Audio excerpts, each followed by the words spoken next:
Kasian kasian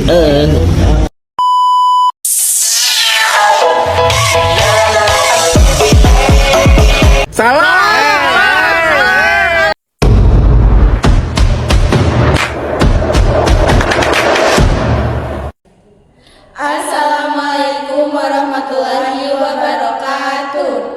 Saya Sabila Syaisyah. Saya Salmanera Awalia. Saya Yanti Ramadhani Karisma. Kita bertiga akan memenuhi tugas otomatisasi tata kelola kepegawaian Q&A tentang cuti pegawai. Selamat menonton. Menurut kalian, kalau kalian jadi karyawan di sebuah perusahaan, sekalian itu lagi hamil nih, kebetulan mau melahirkan. Nah, perusahaan kamu itu cuma kasih 3 bulan buat cuti. Format apa sih yang bakal kalian ambil? Nanti kalau saya hamil, saya pasti akan mengambil cuti 1 bulan sebelum HPL. Soalnya kenapa? Karena pemulihan pasca melahirkan itu lebih lama daripada memulihkan stamina buat melahirkan nanti. Udah sih itu. Kalau menurut kamu? Saya cenderung lebih memilih yang 2 minggu sebelum HPL dan sisanya setelah HPL.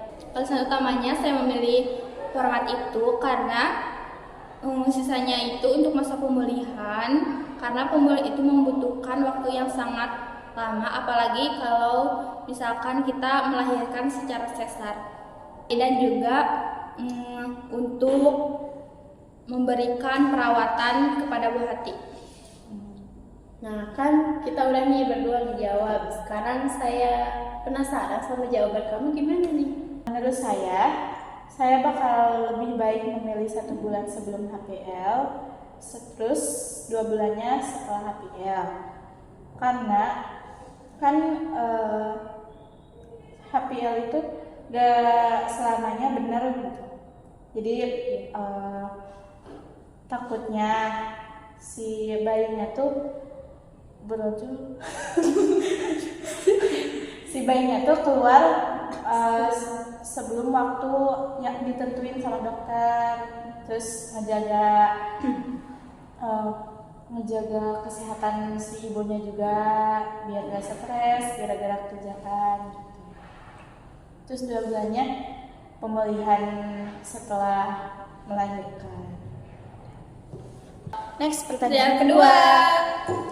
Kalau kalian punya suami nih, terus menurut kalian perlu nggak sih dikasih cuti support melahirkan terus mengasuh bayi saat kita cuti melahirkan? Perlu nggak? Saya itu sangat penting karena dengan adanya suami tersebut bisa memberikan support kepada istrinya dan juga untuk membantu dalam tugas-tugas merawat bayi. Dan untuk menjalin keluarganya menjadi lebih dekat sebagai bentuk tanggung jawab suami juga.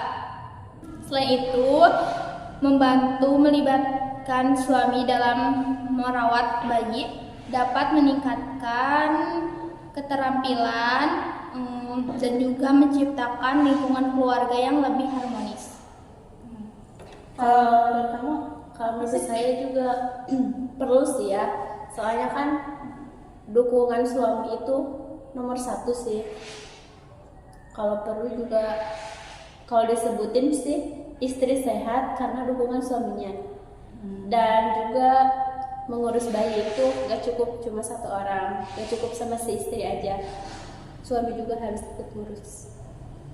Kalau menurut kamu sendiri gimana? Menurut saya perlu banget sih, sama kan kalau pas lagi melahirkan tuh pikiran si istrinya tuh harus tetap bagus gitu biar lancar pastinya. Jadi harus disupport banget sama suaminya. Terus kalau pas udah melahirkan, si ayah juga perlu ngasuh anaknya biar si anak jadi kenal gitu ke si suaminya. Bagus sih, bagus. Pertanyaan ketiga. Kan negara yang paling lama ngasih cuti melahirkan tuh Australia. kira-kira selama 1 tahun lah. Setuju nggak sih menurut kalian negara Australia masih cuti melahirkan selama 1 tahun tapi tanpa pembayaran gaji? Setuju nggak? Kalau menurut saya sih ya, cuti selama 1 tahun itu kelamaan. Karena tanpa gaji juga, soalnya kan percuma ya cuti selama 1 tahun tapi tanpa digaji. Itu namanya bukan cuti tapi meliburkan diri. Gak tahu sih, tergantung kesepakatan dan kebijaksanaan perusahaannya masing-masing. Apalagi ini kan di luar negeri ya, kita nggak tahu apa yang terjadi dan situasi yang terjadi di sana. Kalau menurut kamu apa sih? Menurut saya, pemberian cuti selama 1 tahun di Australia memberikan keuntungan apalagi kepada ibu dan juga bayinya untuk lebih beradaptasi, dan juga memberikan cuti selama 1 tahun itu mungkin termasuk memberikan keuntungan kepada ibu dan bayinya agar lebih lama beradaptasi, dan juga pemberian cuti melahirkan yang panjang dapat mengurangi stres ibu tersebut. Dan untuk soal gaji ya, itu kan mungkin dia memiliki suami, jadi dia itu tugas seorang suaminya ya. Dan lagi di luar negeri kan gaji itu kan besar ya, meskipun pengeluarannya juga besar. Keuntungannya adalah karena memberikan ibunya tuh waktu lebih lama untuk mengurangi stres dan juga meningkatkan kesejahteraan ibu tersebut serta mendukung perkembangan awal si bayi. Kalau menurut kamu? Menurut saya sih setuju ya, kan cuti 1 tahun itu ada plus minusnya. Jadi minusnya ya kelamaan gitu. Yeah. Terus tanpa gaji juga. Terus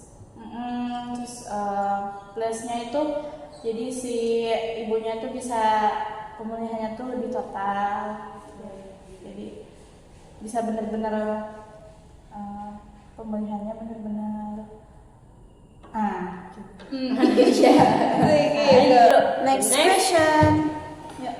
Next. Jika dibandingkan sama Indonesia yang 3 bulan masih digaji gitu 100%, sama Australia 1 tahun tapi tanpa gaji, kalian tuh lebih milih yang mana sih? Menurut saya lebih memilih untuk yang di Indonesia yang 3 bulan dengan sistem digaji. Alasannya karena saya rasa 3 bulan sangat cukup untuk masa pemulihan. Dan lagi bagi yang suka kerja ya, jadi kalau di rumah tuh bosan, jadi 3 bulan itu sangat cukup. Kalau menurut kamu apa sih? Ya kalau saya juga pasti milih di Indonesia ya. Soalnya 3 bulan sih menurut kebanyakan orang itu kurang. Cuman menurut saya 1 tahun juga itu kelebihan, apalagi tanpa gaji. Kan lebih enak ya 3 bulan tanpa kerja tapi kita tuh dapat gaji, itu kayak apa ya, nikmat mana lagi yang kau dustakan gitu kan. Jadi saya tetap akan memilih di negeri sendiri dan 3 bulan dengan bayar gaji. Kalau menurut kamu gimana nih? Kalau menurut aku sih lebih baik yang 3 bulan tapi dibayar gaji, kan enak gitu ya. Pas melahirkan masih ada gaji, terus ada gaji dari suami juga. Tapi kalau saya kaya tapi ya lebih baik yang 1 tahun di Australia daripada yang di Indo, kan soalnya kita udah punya persiapan yang lebih matang gitu buat beli perlengkapan bayinya gitu. Terus bisa lebih fokus ke bayinya tanpa memikirkan kerja gitu. Jadi yang lebih baik yang 1 tahun kalau saya kaya. Oke guys, bye. Tamat.